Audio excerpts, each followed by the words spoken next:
राम राम। प्यारे देशवासियों, सबसे पहले पूरी मानव प्रजातियों को होलिकोत्सव के पतित पावन पर्व की हार्दिक शुभकामनाएं आप सबको देता हूं।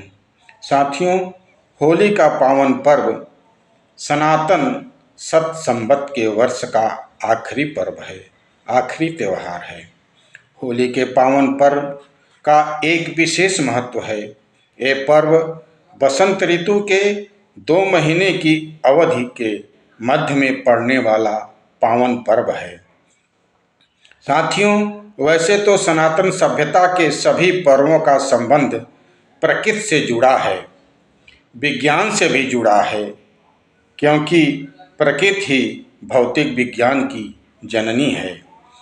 अब देखना पड़ेगा, होलिकोत्सव जैसा पावन पर्व का आयोजन हमारे पूर्वजों ने प्रकृति के राजा बसंत ऋतु में क्यों रखा। बसंत ऋतु और होलिकोत्सव का संबंध क्या है? साथियों, बसंत ऋतु का आगमन पतझड़ से शुरू होता है। बसंत के आगमन के ठीक 20 से 25 दिन बाद महाशिवरात्रि का पावन पर्व पड़ता है। उस वक्त प्रकृति अपने पुराने अंग वस्त्रों को छोड़कर नए कपोल धारण करती है, सजती है, संवरती है, श्रृंगार करती है। किसके लिए? हम मानव जात की के लिए, छाया के लिए, फल के लिए, सुख संपदा के लिए।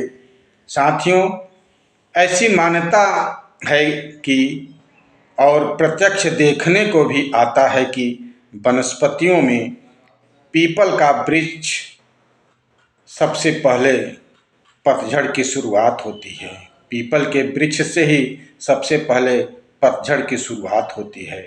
गीता में भगवान कृष्ण कहते हैं, हे अर्जुन, वनस्पतियों में मुझे पीपल ही जान, अर्थात मैं वनस्पतियों में पीपल हूँ।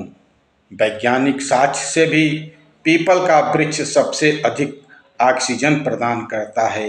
इसलिए जब हमारे आपके घरों में कोई मृत्यु हो जाती है तो हमारे पूर्वजों ने पीपल के पेड़ के पास घंटा, दीपक, पूजा पाठ, कर्मकांड, पिंडदान का विधान रखा है, क्योंकि उस समय हमारे अंतःकरण में एक नकारात्मक सोच पनप जाती है, और हमारे जब शरीर में नकारात्मक सोच पनप जाती है तो हमारे शरीर से ऑक्सीजन कम होने लगती है।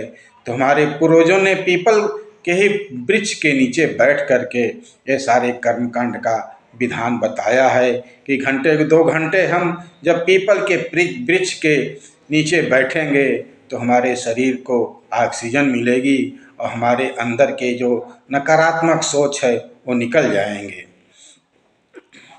पीपल सबसे पहले कपोलों को धारण कर मानव प्रजातियों को ऑक्सीजन प्रदान करता है।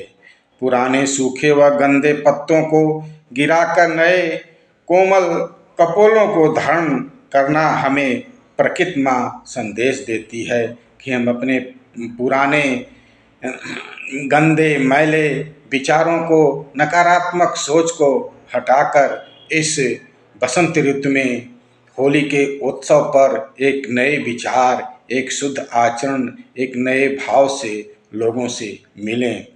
होली पर्व यही प्रकृति हम मानव जातियों को संदेश देती है।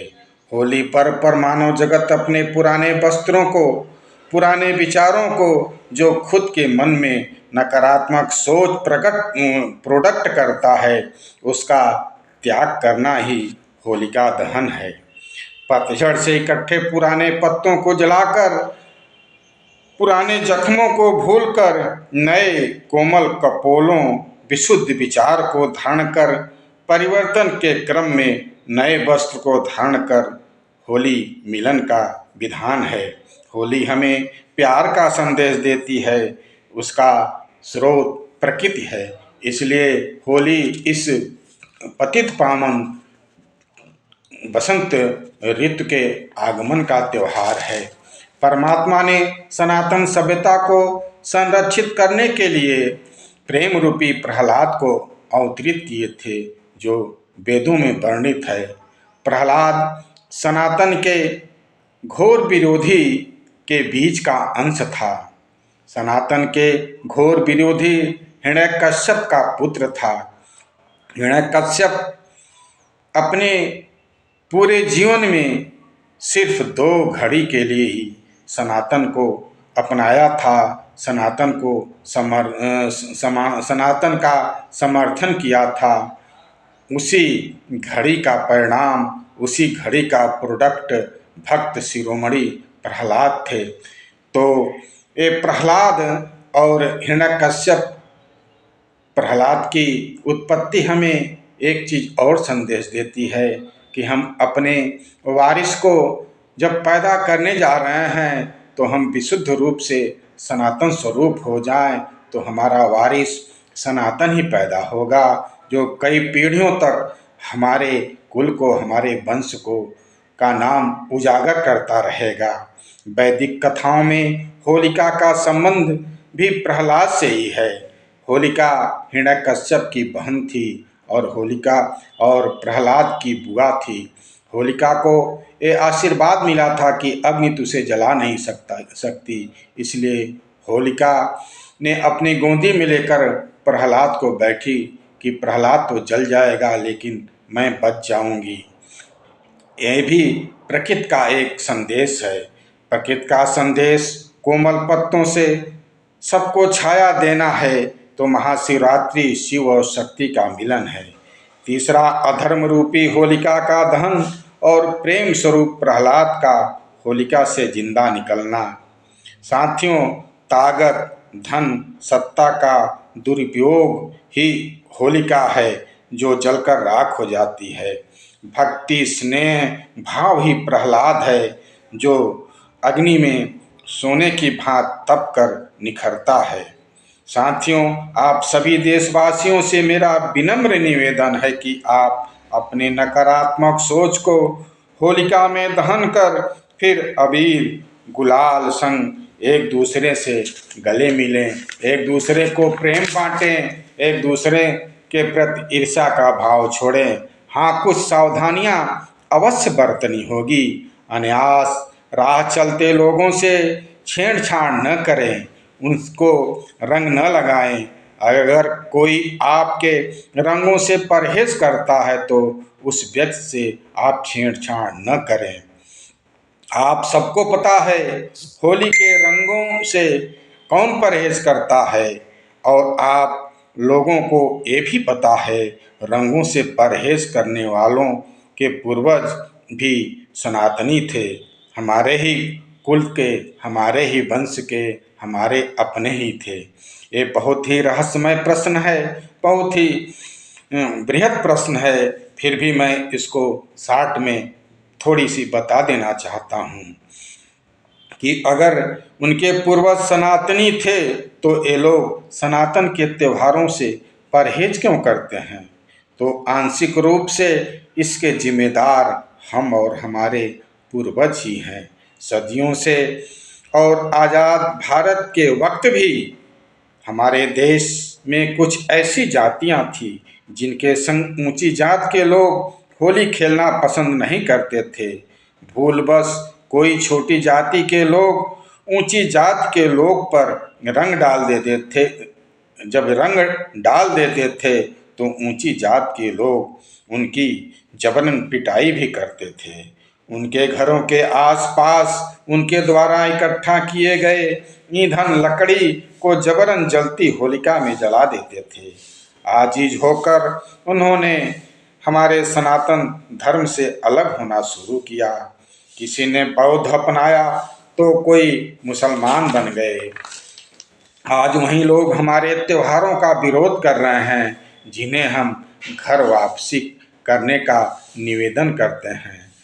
कैसे न विरोध करेंगे, क्योंकि उनके डीएनए में तो उन्हीं के पूर्वजों का केमिकल है। अपमान, तिरस्कार, छुआछूत का केमिकल है। एक क्रम 60 से 70 के दशक तक अनवरत चलता रहा। उस वक्त देश की सत्ता पर आज़ादी के नायक कहे जाने वाले कांग्रेस का शासन था। किसी शायर ने ठीक ही कहा है, तारीख की नज़रों ने वो दौर भी देखे हैं, तारीख की नज़रों ने वो दौर भी देखे हैं, लम्हों ने खता की सदियों ने सजा पाई है। प्यारे देशवासियों, पूर्वजों द्वारा लम्हों में की गई खता को हम सनातनी सदियों से भुगत रहे हैं। कभी मुगल का के शासन में गुलाम रहे तो कभी अंग्रेजों ने गुलाम किया। ये लम्हों की खता का परिणाम है, न मुगलों का कसूर है न अंग्रेजों का कसूर है। ये खुद हमारे और हमारे पूर्वजों का कसूर है। होली का त्यौहार बैर भाव भुलाने का त्यौहार है, भाईचारा का त्यौहार है। आप सब प्रेम व सद्भाव से त्यौहार मनाएं। हाँ, मेरी एक चेतावनी अवश्य है, जब अभी नहीं सो पाओगे, जब अभी नहीं सो पाओगे, तब जब अभी नहीं जग पाओगे, जब अभी नहीं जग पाओगे तब कभी नहीं सो पाओगे, जब अभी नहीं जग पाओगे तब कभी नहीं सो पाओगे। हमारे कहने का मतलब जगना एक ज्ञान है, ज्ञान का स्वरूप जगना है। तो आप अभी जब अपनी अंदर ज्ञान का प्रादुर्भाव नहीं करोगे, छुआछूत भेदभाव ईर्षा द्वेष भाव को नहीं हटाओगे, तब कभी नहीं सो पाओगे। आप और आपकी औलादें कभी नहीं चैन की नींद सो पाएंगी। जय हिंद, जय सनातन। आप सबको पुनः एक बार हमारी ओर से होली की ढेर सारी शुभकामनाएं। वंदे मातरम।